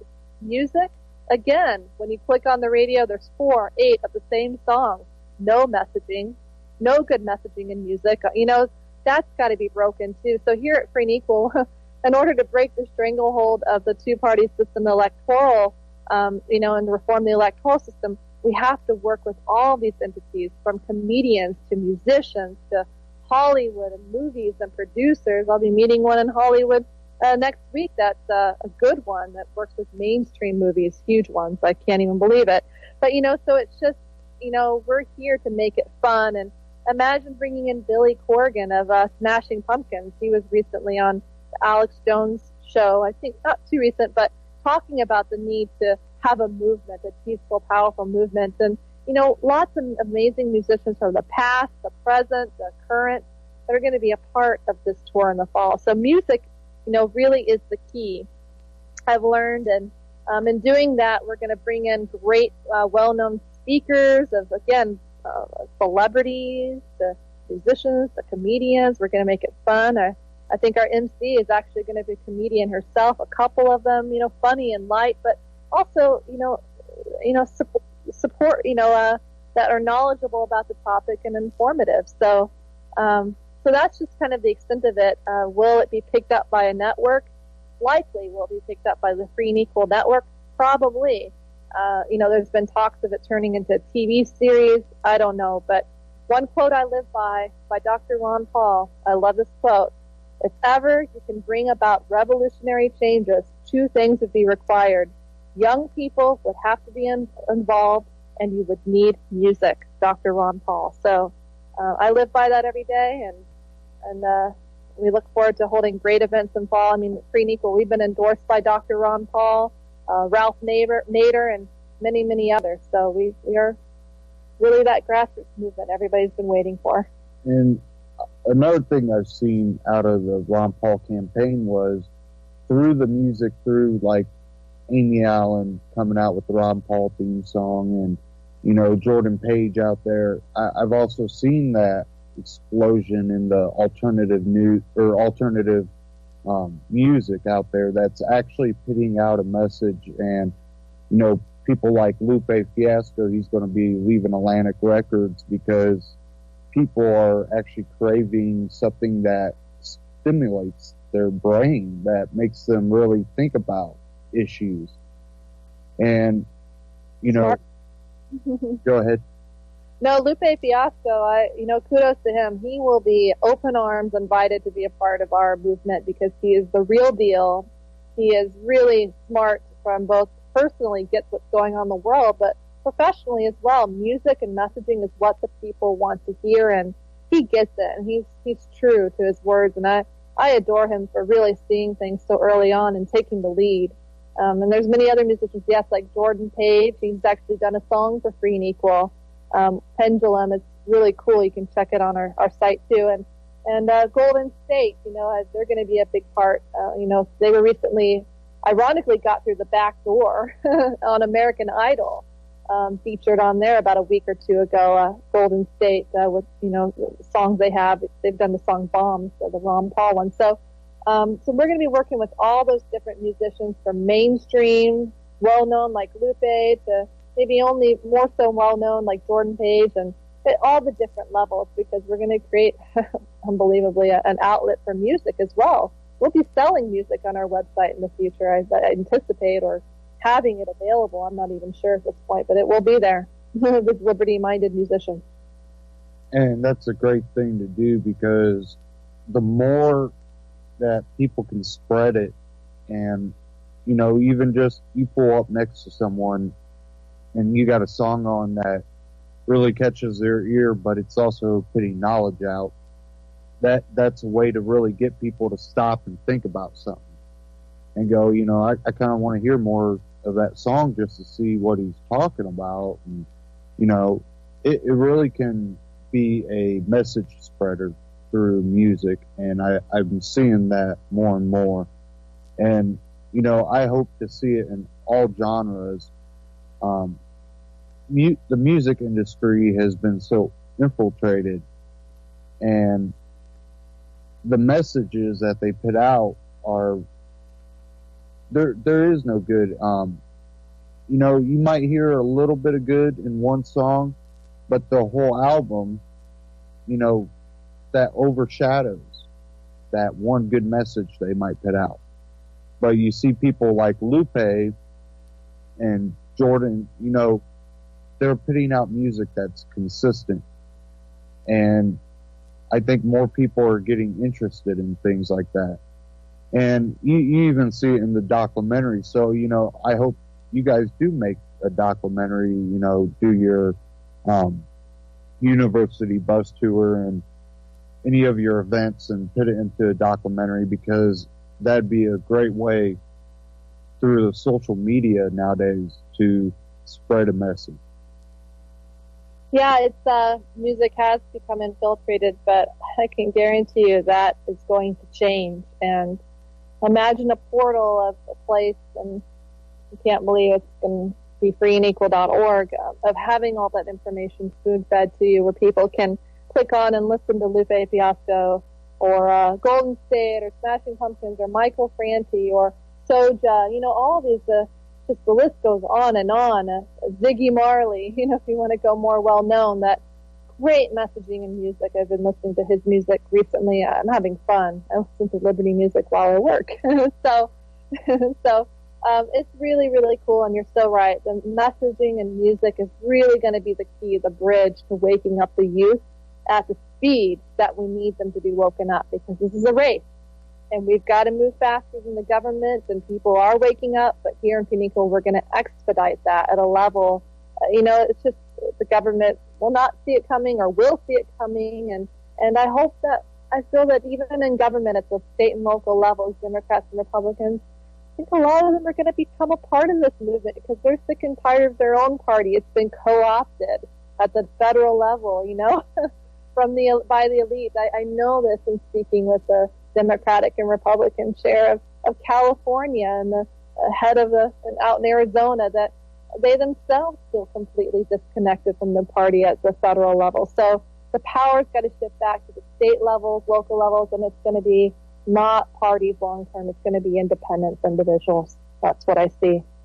And I tell people often that it has to start at the local level, because unless you can get the constitutional sheriffs and liberty-minded people at your local level, you'll never be able to change the national level. You're so right, and I commend from Stuart Rhodes, supporter of Free and Equal, Oath Keepers, to Sheriff Mack, great supporter of Free and Equal. I've actually met with them. We've actually hosted some events with Sheriff Mack and working through, I know, Constitutional Sheriff Peace Officers Association. They've done some amazing things. I know January of last year, I was out there in Vegas. They brought together about 100 constitutional sheriffs to an awesome convention. And Sheriff Mack's really been quite a leader, a heck of a leader, working with all the other people I just mentioned and organizations and so on. But those constitutional sheriffs are definitely key, and they're growing stronger every day. And at Free and Equal, we definitely anticipate working with them on the local level, and ideally in our event this May, and definitely through our tour in the fall. Every stop we go to, 10 stops, I definitely am going to work with those groups to urge and have those local sheriffs come out and be there for the people and educate the police, and the leaders about, hey, they have rights, and keeping it peaceful. And that's what we can do to neutralize it, so there's no unexpected, problems. It's just a nice, peaceful movement, there for the people as well as the police force too, to educate and inform and keep it positive. So they're a crucial part of this movement, as well as so many other amazing leaders that have devoted their lives into wanting to make this world a better place. And the way to achieve that, again, is reforming the electoral system throughout the United States. And when we do that, and the U.S. starts to become prosperous, my agenda, my personal agenda, people ask, what is it? It's beyond electoral issues. It's for people to live longer and healthier and happier. And because of our government, in the tainted electoral system, technology, science has been suppressed. We are in the dark ages. People should not be dying. I believe that there's a cure for every illness. I really do. And when we fix the electoral system, our economy is going to thrive.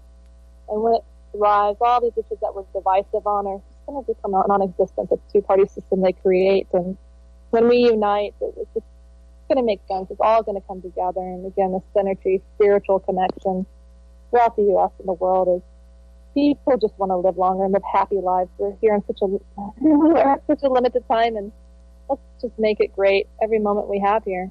It's very precious.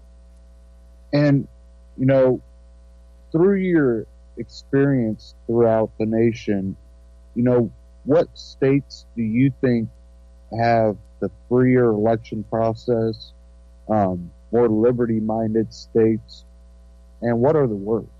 You know, I'm just focusing on one state right now to take the lead, which is going to be Arkansas.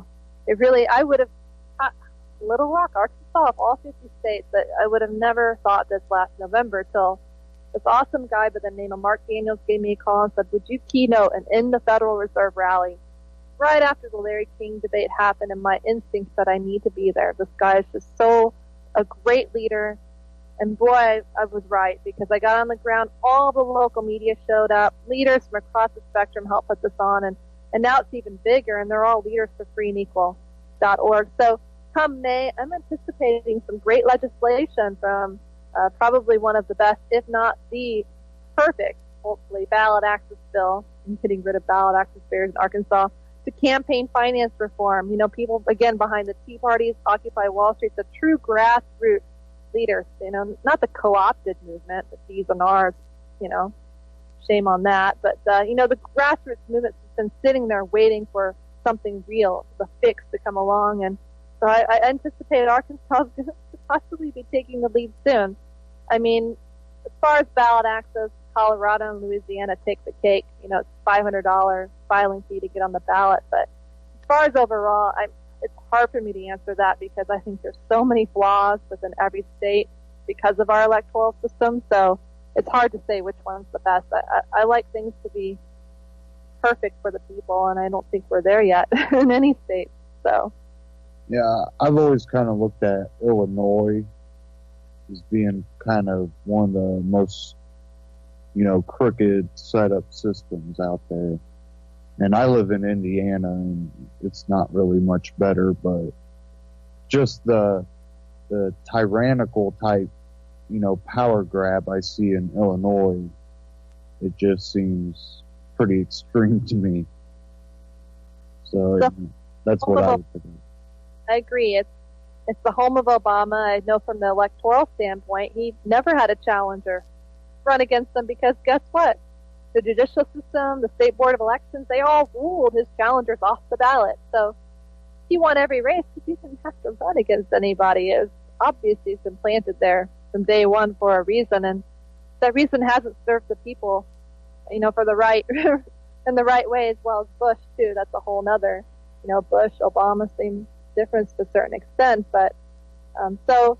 You know, we can focus on how bad Chicago is. We all know if you're in Indiana, for you, Indiana's going to be the worst of all 50 states because you live there.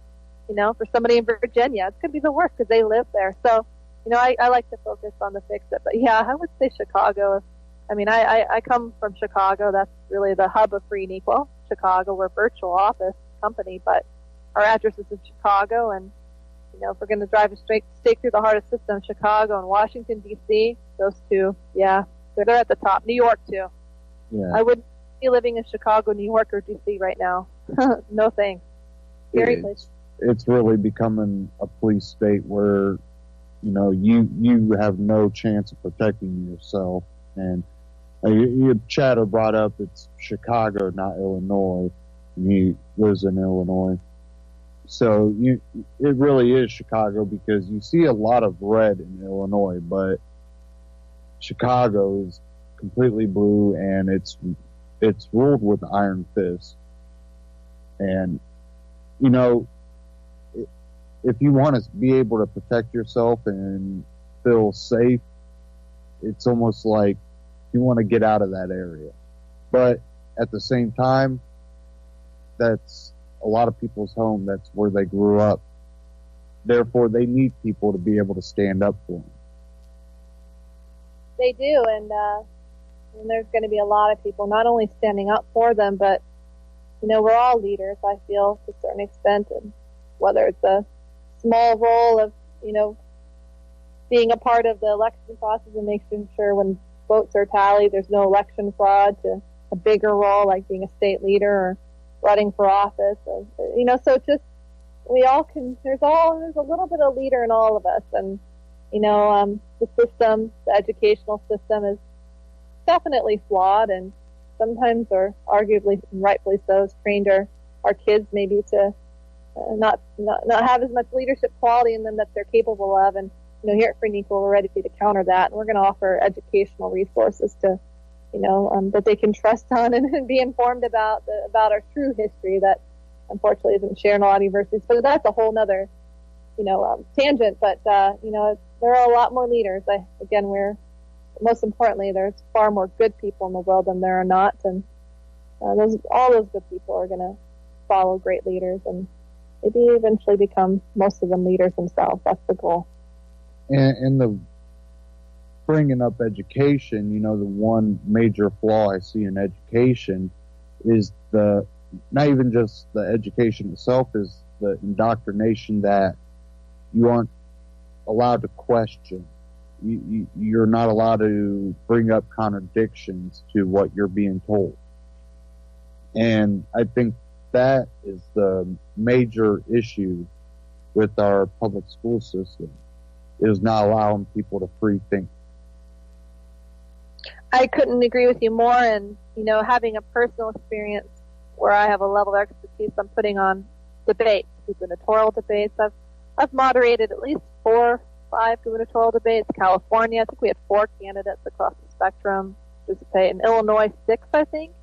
Even a Democrat, Republican, Green, Constitution, Libertarian, Independent.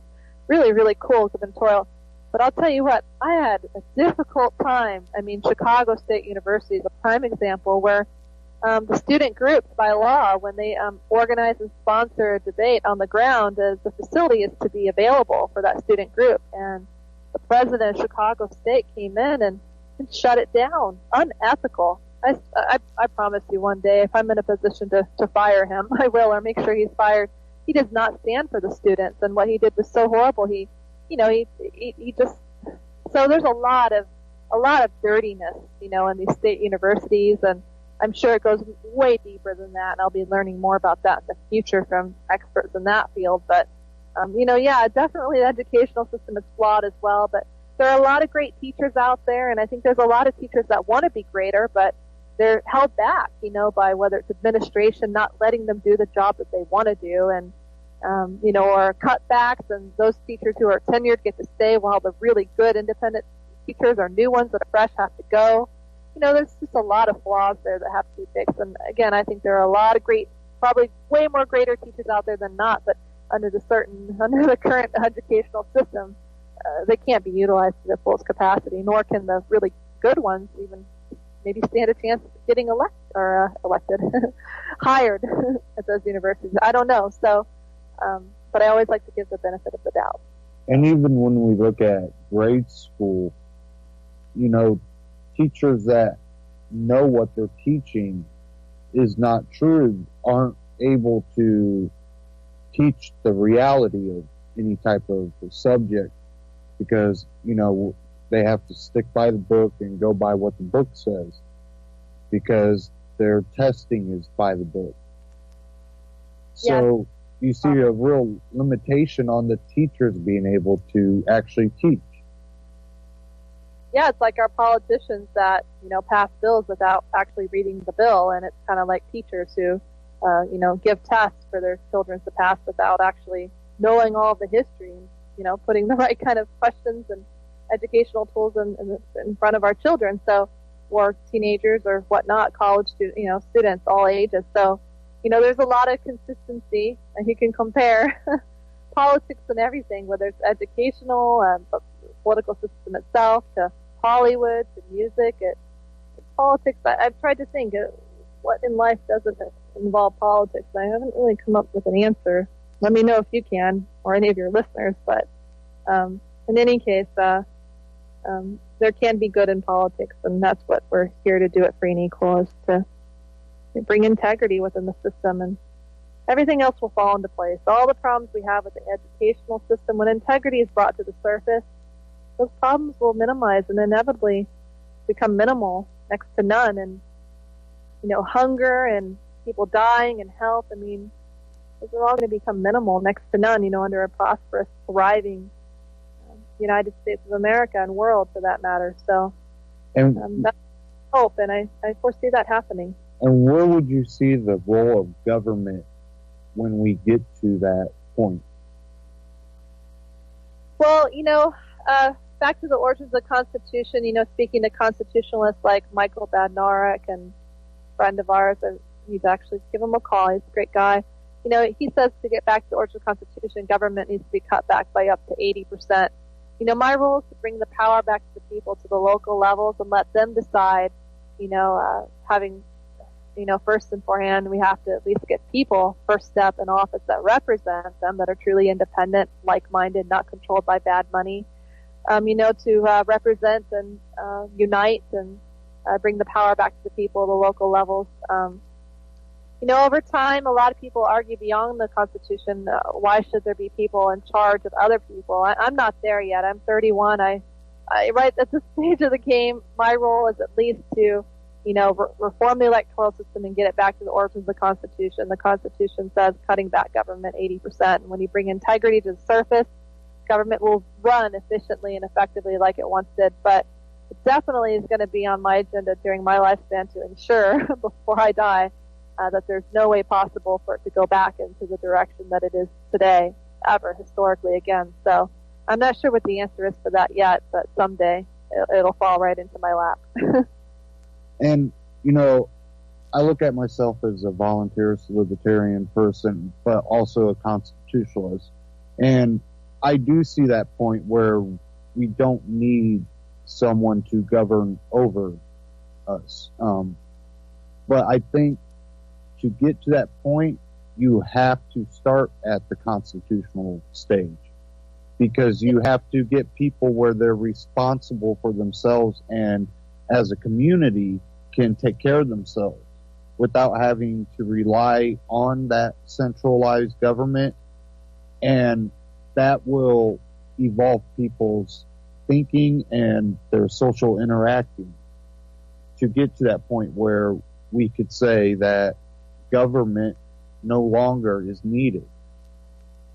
But yeah, it's going to take that constitutional step, and it's not going to be something where it goes constitutional and straight volunteer society, but there's no chance of ever getting to that volunteer society without going back to the Constitution. Absolutely. And, I have only so much foresight, but what's fascinating is that I think the one tool that our forefathers was missing when they created the Constitution, 1776, was technology and social media. And that's so essential. And it's going to be interesting when we do shift back to the origin of the Constitution, how that key component, again, what our forefathers are missing, social media, technology, and so on, how much will that secure the Constitution? 100% possible. I just don't know. But what I do know is that people like you and I, your listeners, that are like-minded across the spectrum, will need to run for office in 2014. And in our national database, we're going to list every single candidate running for office. I can't believe we're doing this project too. It's astronomical, but every single candidate running for office, and we're going to link to other great projects like Project Vote Smart and Sunshine Review and Ballotpedia and all these amazing organizations. Rather than reinventing the wheel, we want to drive traffic to them and build them up as well, the credible organizations. But in any case, listing all these candidates for office, we're going to indirectly provide them the resources as a nonprofit to have a level playing field of how to get on the ballot. Do you want to reach out to a pro bono constitutional attorney in your area? Do you want to be a part of an open debate? Guess what? Nobody's going to be excluded. So it's just really going to be a dynamic tool hub in bringing integrity within our government, the electoral processes. So where it goes from there, I don't know. People may feel completely secure with having some people in charge that are like-minded to keep it together at a minimal level, with technology and social media tying of the Constitution. They may feel 100% secure in that, but then it could go beyond that. I don't know, but my role is, to shift back to the origin of the Constitution and see where it goes from there. Let the people decide. I have a question, and it's from our chat room, and it says, what are your guys' belief on false flags? My belief is they do happen. A lot of evidence doesn't come out for years of any of it happening. Do I believe in every case that's always called out as a false flag? Of course not. A lot of it's just hyped up. I don't know what your belief is.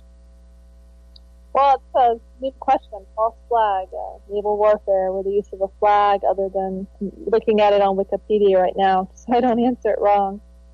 I'm not knowledgeable enough on that topic yet. I genuinely think that anything is possible within reason, and being around leaders that are allegedly called conspiracy theorists, mainstream media has just used that, slogan to, get people to not believe in things that may actually be true. So I'm not knowledgeable enough about that topic, but I will look into it, and I apologize I can't answer that, but from just skimming over Wikipedia now, it looks like something that could be quite possible. Basically, where a government, creates a disaster or attack and blames it on someone to justify going in. It's reading the book, The Truth About FDR, the deceit, Pearl Harbor. Some argue, and I think that it's quite possible that he provoked, Pearl Harbor to happen for XYZ. It's a great book. Check it out, The Truth About FDR. And The Real Lincoln, another great book. The Real Lincoln. That guy's not really what he's made out to be by, the universities that teach our kids about him being her hero. He really wasn't. He actually was born in a very wealthy, prominent family, and wow, that guy was a lot about money. So, our government says a false flag. Definitely. Of course, and there's 9/11. I can't even touch that one yet. Free and equal is. But I definitely have spoken to a lot of leaders in that movement, and our government, unfortunately, is capable of anything. And again, I always like to give the benefit of the doubt. But when you have leaders like Obama in charge, I don't even have any anger towards Obama. I really don't. If he wasn't there would be someone to take his place. I always say this, and I'm all about fixing it. And if Obama didn't abide by the rules, the book, what he's supposed to do, I know that his family would unfortunately be harmed, and I don't wish that on anybody, especially their kids, no matter what level of power they're in, the president or the guy down the street. I don't wish any harm. I just want to fix it, and hopefully, hopefully someday, like Obama's and Bush, will realize that, benefit of the doubt, it's a stretch, but maybe what they did wasn't really a great thing, and I always like to give the benefit of the doubt, but our government historically has proven that they're capable, unfortunately, of anything. But again, I don't like to point fingers. I just want to fix it and keep it from happening again. There's been so many people that have died in the past. It did not need to happen. It doesn't need to continue to happen. And my role is to keep more deaths from happening. And I'm going to fight for that every day. And more, just people don't need to die, whether it's in war or, having cancer, the pharmaceutical industry. It's quite flawed. The money they give to politicians, and in return, the pharmaceutical, the pill. It just goes on and on. The GMOs and other topics, and not genetically modified organisms. That's some scary stuff. And talking to leaders in other countries, I had a meeting with the vice president of Costa Rica 2 years ago. Costa Rica, Alfio Piva, and he told me about how the U.S. government is bullying their sovereign nation. Costa Rica has been a sovereign nation since the early mid-60s, I think 64, and it just made me so sad to hear, that their own people were forced to remove organic coffee. Okay, if you want to check.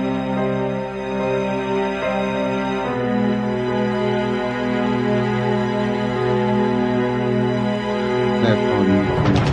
And but we are at the end of the podcast. Hope you're signing off. Last time,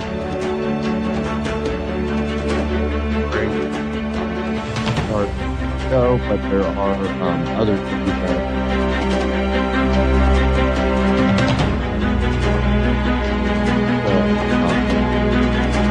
I just want to say thanks to y'all and follow.